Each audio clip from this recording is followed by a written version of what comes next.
હેતલજી, ઘણું સ્વાગત છે આપનું CNBC બજારમાં. અને જે સેબીનો જે કોલ આવ્યો છે ફોર ડિસ્ક્લોઝર્સ, કઈ રીતે તમે જોઈ રહ્યા છો?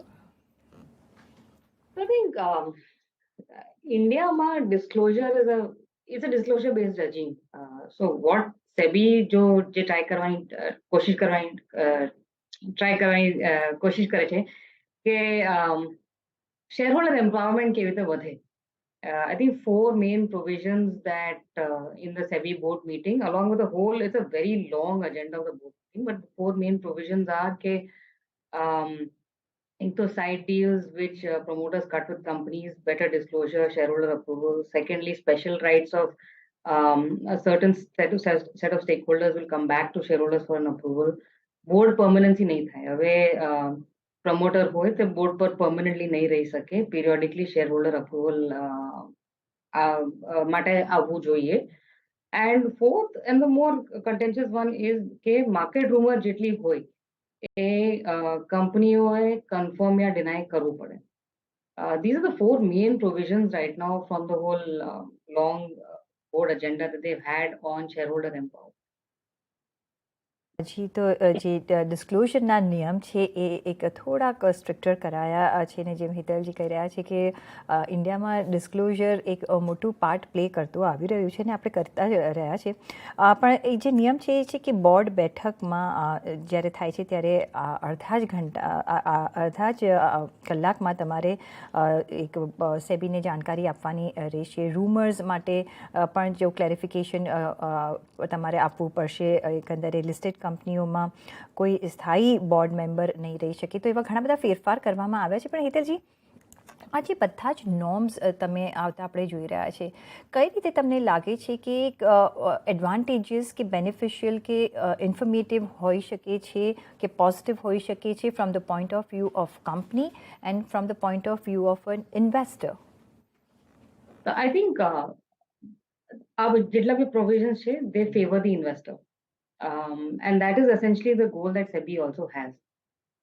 So let's break it up into 2 parts, company and investor. આપ 2-3 પ્રોવિઝન લઈ લો. એક તો જેટલી માર્કેટ રૂમર છે તે તમારે કન્ફર્મ કે ડિનાય કરવી પડે. This is tricky for the company. Let's say news media માં આવી ગયું, Economic Times કે CNBC માં આવી ગયું કે company is planning to buy company B. હવે it can either be true and the company is in stage of negotiation. એટલે company A cannot confirm, neither can they deny because they are still in stage of negotiation. એટલે transaction થશે કે નહીં થશે કંપનીને જ ખબર નથી. So it becomes tricky કે પછી કેસ શું. I think second is media can be also mischievous in the sense કે let's say તમને transaction થતું હોય અને તમે પ્રાઇસ બહાર કાઢો કે આ તો 1200 રૂપિયા થવાનું છે ટ્રાન્ઝેક્શન શેર પરચેઝ. હવે કંપનીએ ડિફાઇન કરવું પડશે કે 1200 રૂપિયા છે, 1200 થી ઓછું છે, વધારે છે.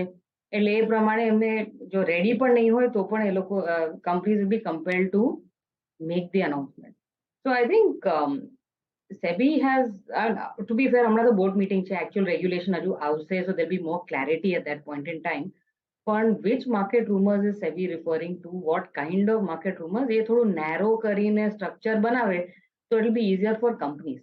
For investors it's always good કારણ કે આટલી બધી માર્કેટ રૂમર થાય છે, સ્ટોક પ્રાઇસ વધે, સ્ટોક પ્રાઇસ ઘટે, રૂમર પર જ પણ માર્કેટ મૂવમેન્ટ થાય છે. તો કંપની ક્લેરિફાય કરે તો પછી it becomes better from the investor point of view. I think the other piece કે બોર્ડ પર્મનન્સી નહીં હોવી જોઈએ કે તમે and this applies to 2/3 of corporate India કારણ કે લગભગ 2/3 of corporate India is owned by controlling families. અને બોર્ડ પર્મનન્સીમાં છે શું? બેસિકલી પ્રમોટર હોય તે પીરિયોડિકલી શેરહોલ્ડર પાસે અપ્રુવલ લેવા નહીં આવે કે હું બોર્ડ પર રહું કે નહીં. હવે જ્યાં going is good, promoter company બરાબર ચલાવતા હોય તો ઇટ્સ ફાઇન. ઇન્વેસ્ટર્સને યુઝ્યુઅલી પ્રોબ્લેમ નહીં થતો. પણ જ્યારે company is deteriorating in performance, there are financial leakages, related party transaction પૈસા નીકળે છે અને કંપની ડૂબતી રહે છે તો પણ, અને કોઈક વાર તો પ્રમોટરની એક્વિટી પણ પ્લેજ થઈને સેલ પણ થઈ ગઈ, કોલેટરલાઇઝ થઈ ગઈ, એટલે પ્રમોટરની એક્વિટી પણ ઓછી થઈ જાય, 4% 5% હોય તો પણ બોર્ડ પર રહે કારણ કે ક્યાં તો એ not liable to retire by rotation હોય એટલે કોઈ દિવસ શેરહોલ્ડર પાસે અપ્રુવલ માટે આવે જ નહીં. એકવાર આવી ગયા પછી નહીં તો આર્ટિકલ્સ ઓફ એસોસિએશનમાં એમ્બેડ થઈ જાય કે અમે ચેરપર્સન રહેશું કે અમે બોર્ડ પર ઓલવેઝ રહેશું. તે એ બધે પ્રોવિઝન્સ પછી જો શેરહોલ્ડર્સને ચેન્જ કરવું હોય કે મેનેજમેન્ટ કે ગ્રુપ ચેન્જ કરવું હોય કે કંપની કોઈ બીજી રીતે ચલાવવી હોય તો એ બહુ અઘરું પડે પ્રમોટર્સને કાઢવા માટે. એટલે સેબીએ કીધું છે કે આ પ્રોવિઝન પણ પિરિયોડિકલી શેરહોલ્ડર બધા ડિરેક્ટરે પિરિયોડિકલી શેરહોલ્ડર માટે અપ્રુવલ માટે આવવું. એટલે હવે શું થશે કે તમે કંપની બરાબર ચલાવો તમે બોર્ડ સીટ પર રહેશો, તમે કંપની બરાબર નહીં ચલાવો તો પછી શેરહોલ્ડર્સ હેવ એન એબિલિટી કે તમે રીઅપોઇન્ટમેન્ટ માટે આવો ત્યારે તમને વોટ આઉટ કરી. And the third is again special rights, right? This has always been contentious કારણ કે તમે નવી લિસ્ટેડ કંપનીઝ હોય એમાં પ્રી આઈપીઓ શેરહોલ્ડર્સ હોય, એ લોકોએ પૈસા નાખ્યા જ્યારે કંપનીમાં risk propensity was much higher ને કંપની પછી ગ્રો થઈ to a point that it is now listing, right? તો પ્રી આઈપીઓ શેરહોલ્ડર્સ અને founders who are not classified as promoters, they have usually we see often enough કે એઓએમાં એ લોકો embed કરે કે બહુ જ નાના શેરહોલ્ડિંગમાં પણ એ લોકો પાસે બોર્ડ સીટ હોય, 4% 5% શેરહોલ્ડિંગ હોય પણ બોર્ડ સીટ તો રહે. હવે બીજો કોઈ શેરહોલ્ડર હોય તો મ્યુચ્યુઅલ ફંડ ઇન્વેસ્ટ કર્યું આઈપીઓમાં, એ લોકો પાસે 7, 8 કે 10% હોય તો એ લોકોને સીટ નહીં મળે, પણ આ લોકો પ્રી આઈપીઓ ઇન્વેસ્ટર્સને ફાઉન્ડર્સને સીટ મળે ને ડાયલ્યુટ થાય તો પણ સીટ રહે. એટલે that's another structure for creating board permanency. And these are things that SEBI is trying to align કે આપણે જ્યારે કંપની લિસ્ટ થાય ત્યારે બધા શેરહોલ્ડર્સની રાઇટ્સ ઇક્વલ હોય અને જો સ્પેશિયલ રાઇટ્સ તમારી પાસે હોય તો તમારે પિરિયોડિકલી શેરહોલ્ડરની બાકી શેરહોલ્ડરની અપ્રુવલ લેવી જોઈએ કે these rights are okay with them or not. Absolutely. તો એક પરફોર્મન્સ બેઝડ તમને એક બોર્ડમાં તમને રોલ મળશે એવું કહી શકાય. અને સાથે જ હેતલજી જે તમે પ્રીવિયસ પોઈન્ટ આપણે ડિસ્કસ કર્યો કે રૂમર્સ માટેનો, હવે તમે જેમ કહ્યું કે માર્કેટ કોઈક વખત રૂમર્સ બેઝ પણ ચાલતી હોય છે ને એને એક હકીકત માની લેતું હોય છે, પણ એમાં હવે ક્લેરિફિકેશન થશે. પણ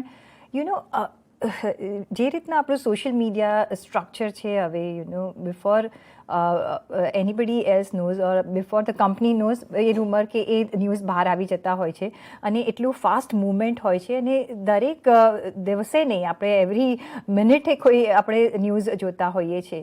તો એ એક ડિફરન્શિએટ કરવું ઘણું અઘરું થઈ જશે કારણ કે કેટલા ક્લેરિફિકેશન આપશે કંપની, કેટલા રૂમર્સ હશે, કયા રૂમર્સને ભાર આપવો, શું એ રૂમર્સ છે કે નથી, શું એ હકીકત છે કે નહીં. અને બીજી પોઈન્ટ ઓફ વ્યૂ, તમે કોઈ ડીલ ચાલતી હોય તો they don't want to disclose till it's ફાઇનલાઇઝડ.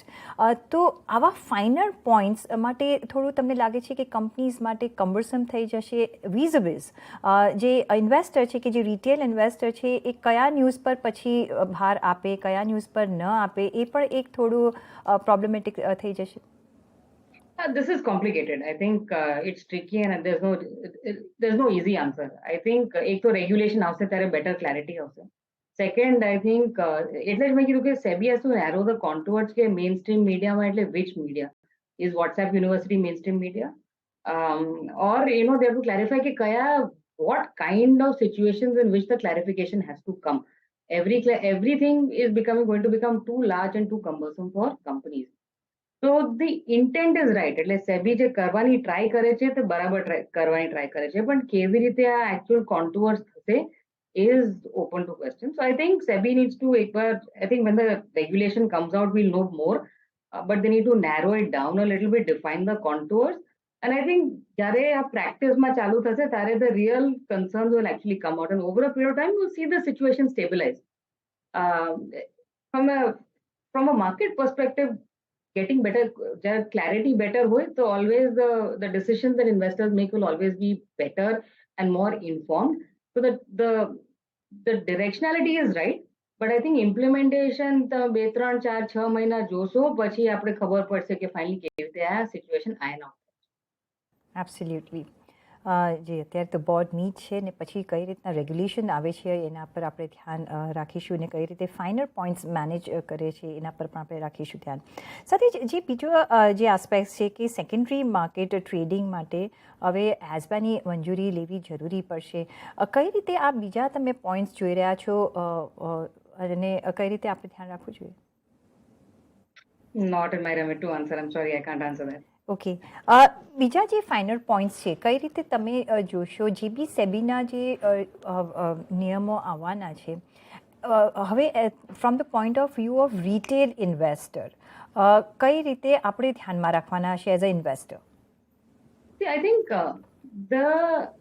Focus હવે સેબીનું શું નવું ફોકસ છે કે has to be a difference between following the letter of the regulation and the spirit of the regulation. I think what SEBI has been trying to do is to protect investor interest and retail shareholder interest also. So a lot of the provisions that SEBI comes out with either are disclosure based to bring more clarity to investors so that they can make more informed decisions. And second is to protect from loopholes. So some of the provisions that they've come out with where companies have used some loopholes are now being plugged. So by and large, SEBI's mechanism is far more protective of retail investors. And you would see this far more in the Indian market than you would see in most of the other markets. So to that extent, SEBI is fairly focused on protecting the rights of investors. એમને ખાસ mention કર્યું છે તમે જેમ કહ્યું એમ કે frauds અને frauds is a big point અને એનું ડેફિનેશન પણ એક મોટું છે પણ આપણે જોઈ રહ્યા છીએ કે ઘણા બધા ફ્રોડ્સ થતા આવ્યા છે અને આપણે જોયું છે over the period of time એને રોકવા માટે જે પણ સેબીએ પગલાં લીધા છે અને આ વખતે પણ જોયું છે કે 1 ઓક્ટોબર 2023થી બ્રોકર્સ પર ફ્રોડ રોકવાની એક જિમ્મેદારી એક પ્રેસિડન્સ વધાર્યું છે કઈ રીતે આ થઈ શકે છે? See, I think fraud typically happens when you know the regulation you're trying to circumvent it. So the fraud is a reality. The only issue is કે તમે કેટલા સ્ટેપ્સ ને પ્રોસેસ કંટ્રોલ્સ રાખો કે એક તો મિનિમાઇઝ થઈ જાય અને બીજું પકડાય જો થાય તો ઇઝીલી પકડાય. I think SEBI is trying to now say કે responsibility has to be across the chain. It can't simply be at the company level or at a very isolated level, and therefore they are saying that the entire system has to have processes and structures to be able to capture some of these issues. Again, it's a step in the direction of trying to protect the shareholders. Brokers will therefore need to have a better system. But I think, from whatever I understand, SEBI has been doing a lot of this through a market consultative process. એટલે જે લોકો આ નવા રેગ્યુલેશનથી impact થાય છે જે લોકો એમને બધાને સાથે રાખીને આ બધા નવા રેગ્યુલેશન આવ્યા છે. So I think this will be a good step in the long run. અને સાથે જે એમને જે ડિસ્ક્લોઝરની વાત કરી છે that is for all the companies or they will select the companies? No. The SEBI doesn't do selective disclosures. So disclosure will be either based on, and for all regulation disclosures, either based on a certain cutoff of size, like more than 250, a top 250 companies by market cap, or it's based on certain size cutoff in terms of revenue. But SEBI doesn't do selective disclosure. It's not never company specific. હા પણ એટલે કોઈ બેરોમીટર્સ આવશે કે market cap કરે છે કે revenue કરે છે? Yeah. G But company specific નહીં હશે. જી જી ઓકે તો એક